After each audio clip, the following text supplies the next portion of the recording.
ഈ വിധി എന്ന് പറയുന്നത് വല്ലാത്തൊരു വിധിയാണ്. രോഗം ഒരു കുറ്റമല്ല. പറഞ്ഞത് ഞാനല്ല, തോപ്പിൽ ഭാസിയാണ്. തോപ്പിൽ ഭാസി രോഗം ഒരു കുറ്റമില്ല എന്ന് പറയുമ്പോൾ അത് മനുഷ്യ സമൂഹത്തിന് മേൽ ഒരു ഉപദേശം കൊടുക്കുകയാണ് അദ്ദേഹം ചെയ്യുന്നത്. അശ്വമേധം എന്ന നാടകത്തിലൂടെയാണ് അദ്ദേഹം രോഗം ഒരു കുറ്റമല്ല എന്ന് പറയുന്നത്. അശ്വമേധം ഇറങ്ങിയ കാലത്ത് കുഷ്ഠരോഗമായിരുന്നു കേരളത്തിലെ വലിയൊരു വിഷയം. കൊറോണ പോലെ, മറ്റ് മഹാമാരികൾ, ഡെങ്കിപ്പനി പോലെ, എലിപ്പനി പോലെ കുഷ്ഠരോഗം പിടിച്ചാൽ രക്ഷയില്ല എന്നൊരു കാലം. കുഷ്ഠരോഗത്തിന് മരുന്നുണ്ടെന്ന് ശാസ്ത്രം കണ്ടെത്തിയ കാലം. ആ കാലത്താണ് തോപ്പിൽ ഭാസി രോഗം ഒരു കുറ്റമല്ല എന്ന് പറഞ്ഞത്. പക്ഷേ ഇപ്പോൾ രോഗം ഒരു കുറ്റമാണെന്ന് പറഞ്ഞിരിക്കുന്നത് ദിലീപിൻ്റെ കാല് നക്കി, പച്ചയ്ക്ക് പറയാം, അയാളുടെ കാല് നക്കി പൈസ വാങ്ങുന്ന പട്ടിവിള തള്ളേശനാണ്. അതിൻ്റെ വീഡിയോയ്ക്ക് ഇപ്പം വലിയ റീച്ചൊന്നുമില്ല, തിരിഞ്ഞടക്കുകയാണ്. ഈ പാലക്കാടുള്ള ദേവയാനി എന്ന് പറഞ്ഞ സ്ത്രീ നിന്നൊക്കെ കട എച്ചിൽ തിന്ന് വാങ്ങിക്കുകയാണ്. അവരുടെ എച്ചിൽ തിന്നാണ് ജീവിക്കുന്നത്. അവർ പൊളിറ്റിക്സ് കേരളയ്ക്ക് അഭിമുഖം നൽകിയിരുന്നു, ഞങ്ങളത് പ്രസിദ്ധീകരിച്ചിരുന്നു. അവർക്ക് ഇവൻ അയച്ച ടെക്സ്റ്റ് ചാറ്റുകളും ഞങ്ങൾ പ്രസിദ്ധീകരിച്ചു. ഇപ്പോൾ ഇവൻ ഇങ്ങനെ ബാലേന്ദ്രകുമാറിൻ്റെ മരണത്തിൽ ഏറ്റവും കൂടുതൽ സന്തോഷമുള്ളത് ദിലീപിനല്ലേ ഇവനാണെന്ന് മട്ടിലാണ് പോക്ക്. കാരണം ബാലേന്ദ്രകുമാർ മരിച്ചതോടുകൂടി കേസ് അവസാനിച്ചു എന്നുള്ള രീതിയിലാണ് ഈ മണ്ടൻ്റെ പോക്ക്. 8ാം ക്ലാസ്സിൽ പഠിച്ചിട്ടുള്ളൂ. തന്ത 2 വയസ്സിൽ മരിച്ചു, പിന്നെ അനിയനുണ്ടായി. അതെങ്ങനെയാണെന്ന് അറിയില്ല. അതെങ്ങനെയാണെന്ന് എനിക്ക് ശാസ്ത്രീയമായി വിവരിക്കാനും അറിയില്ല. പക്ഷേ ഈ കാണിക്കുന്ന പട്ടിവിളത്തളശൻ കാണിക്കുന്ന നമ്പറുകൾ കാണുമ്പോൾ പ്രതികരിക്കാതിരിക്കാൻ പറ്റുന്നില്ല. ബാലേന്ദ്രകുമാറിൻ്റെ മരണത്തിൽ ദുഃഖിക്കുന്ന കേരളത്തിലെ ബഹുഭൂരിപക്ഷം ജനങ്ങളിൽ ഒരാളാണ് ഞാൻ. ന്യൂനപക്ഷമാണ് ദിലീപിനോടൊപ്പം നിൽക്കുന്നത്. ദിലീപിനോടൊപ്പം ഈ ന്യൂനപക്ഷവും ഇനി നിൽക്കാൻ സാധ്യതയില്ല. കാരണം പണമില്ലെങ്കിൽ നിൽക്കില്ലല്ലോ.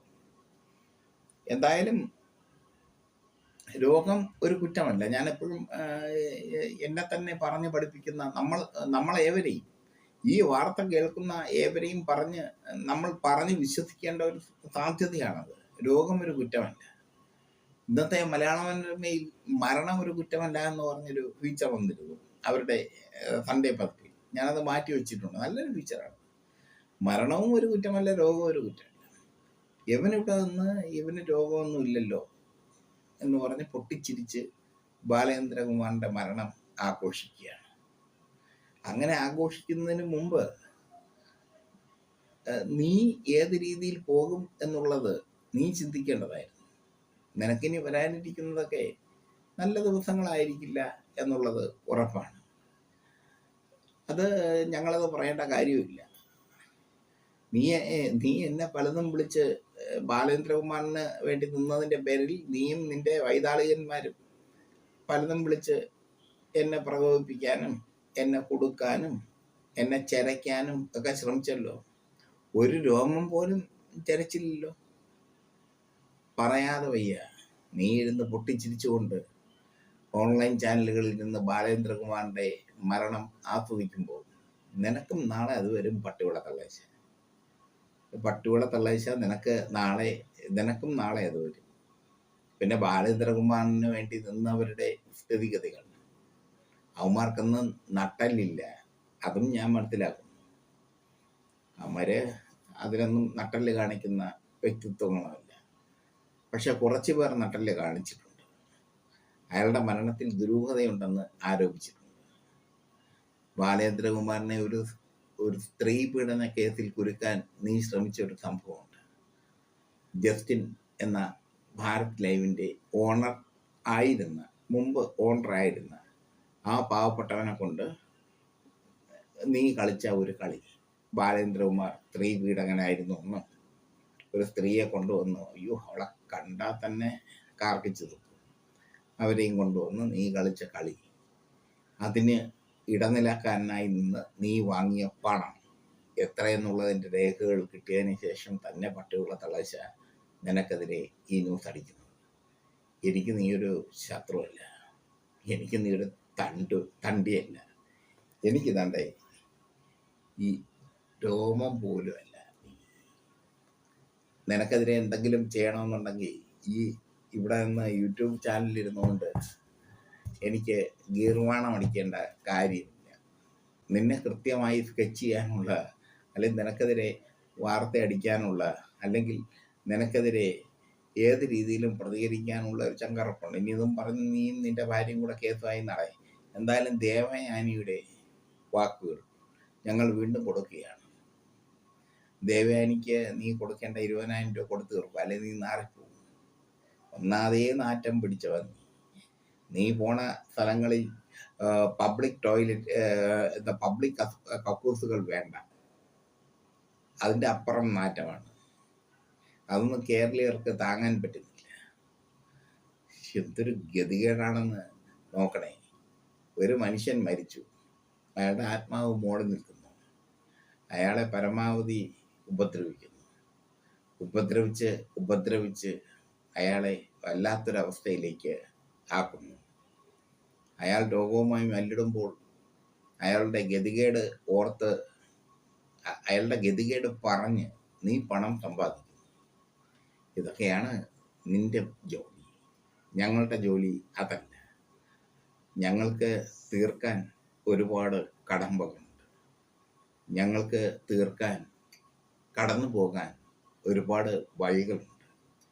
നേരിന് നേർക്ക് വെട്ടിപ്പിടിച്ച് ഞങ്ങൾ കടന്നു പോകും.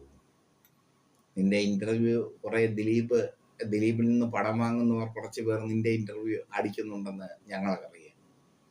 ദിലീപിന് വേണ്ടി നീ കുരയ്ക്കുക, ഇഷ്ടം പോലെ കുരച്ചുകൊള്ളുക, പണം കിട്ടുന്നതനുസരിച്ച് കുരച്ചുകൊള്ളുക, പണത്തിൻ്റെ വലിപ്പം ഓർത്ത് കുരച്ചുകൊള്ളുക. 10 രൂപ കുറഞ്ഞാൽ കലിക്കുക, കുരയ്ക്കില്ല എന്ന് പറയുക. അപ്പോൾ ഈ 10 രൂപ വെച്ച് കിട്ടുന്നത് വെച്ച് കുരച്ചുകൊള്ളുക. അതിന് നല്ലത് ഞാനൊന്ന് പറയട്ടെ. നിനക്ക് ഈ തെരുവിൽ തുണി വിരിച്ചിരുന്നൂടെ? എടാ, നീ ക്ഷേത്രം മുറ്റത്ത് പോയി തുണി വിരിച്ചിരുന്നൂടെ? ക്ഷേത്രമുറ്റത്ത് ശ്രീകണ്ഠേശ്വര അമ്പലം ഞാൻ എപ്പോഴും തൊഴുന്ന അമ്പലമാണ്. അവിടെ പോയി തുണി വിരിച്ചിരുന്നൂടെ? എന്തിന്? വെട്ടുകാട് ഞാൻ തൊഴുന്ന അമ്പലമാണ്. അവിടെ പോയി തുണി വിരിച്ചിരുന്നൂടെ? നല്ല പൈസ കിട്ടും നിനക്ക്. ഈ പണി നീ ചെയ്യണ്ട. ഭീമാവള്ളി ഞാൻ തൊഴുന്ന അമ്പലമാണ്. ഞാൻ ഹിന്ദു ക്ഷേത്രങ്ങളിലും ക്രൈസ്തവ ക്ഷേത്രങ്ങളിലും മുസ്ലിം ക്ഷേത്രങ്ങളിലും ക്ഷേത്രങ്ങളിലും ഒക്കെ തൊഴുന്ന ഒരാളാണ്. ഈ ഭീമാവള്ളി പോയിരുന്നു കഴിഞ്ഞാൽ നല്ല പൈസ കിട്ടും. അതൊക്കെയല്ലേ നിനക്ക് നല്ലത്. അതിനൊക്കെ പകരം നീ ഇങ്ങനെ വന്ന് ഞാൻ പറഞ്ഞുകൊണ്ട് നിൽക്കുമ്പോൾ ഒന്നാമത് നീ മറ്റൊന്ന് നീ തറ. വിദ്യാഭ്യാസം ചോദിച്ചാൽ നീ മുണ്ടുപോക്കി കാണിക്കും. പണ്ടത്തെ പത്മനാഭൻ്റെ ഒരു കഥാപാത്രമുണ്ട്. ആ കവല എന്ന് പറയുന്ന ജഗതി അഭിനയിച്ച ഒരു കഥാപാത്രം. അതുപോലെ വിദ്യാഭ്യാസം ചോദിച്ചാൽ മുണ്ടോക്കി കാണിക്കും. വേറെ എന്തെങ്കിലും ചോദിച്ചാൽ മുണ്ടോക്കി കാണിക്കുക മാത്രമേ നിനക്കറിയുള്ളൂ. ബാലേന്ദ്രകുമാറിനെതിരെ നീ എന്തൊക്കെ പറഞ്ഞാലും ഞങ്ങൾ പ്രതികരിക്കും. പൊളിറ്റിക്സുകളുടെ പ്രതികരിക്കും. ഞങ്ങളെന്നല്ല, ഞാൻ പ്രതികരിക്കും. അതിനി യാതൊരു സംശയം വേണ്ട. പിന്നെ നിനക്കെതിരെയുള്ള വീഡിയോ ചാറ്റുകളൊക്കെ ഞങ്ങളങ്ങനെ പുറത്തു വിടും. ഇത് കയ്യിൽ കിട്ടുമ്പോൾ പുറത്തു വിടും. ഞങ്ങളങ്ങനെ വേണ്ടാന്ന് പറഞ്ഞിരിക്കുക. ഇതിനൊന്നും ഒരു അർത്ഥമില്ല എന്നറിയാമെന്നുള്ളതുകൊണ്ട് നീ ജീവിച്ചു പോട്ടെന്ന് കരുതിക്കൊണ്ട് വിടുക. നീ പേപ്പട്ടിയെ പോലെ ഇങ്ങനെ ഇറങ്ങി അടക്കുകയാണ് ബാലേന്ദ്രകുമാറിന്റെ ആത്മാവിനെ കടിച്ച് ദുഷിച്ചുകൊണ്ട്. പൈസ വാങ്ങിക്കണമെങ്കിൽ പൈസ വാങ്ങിച്ചിട്ട് അത് മാന്യമായി ചെയ്യും. ദിലീപിനെയും കൂടെ എന്തിനു നീ നാറ്റിക്കും?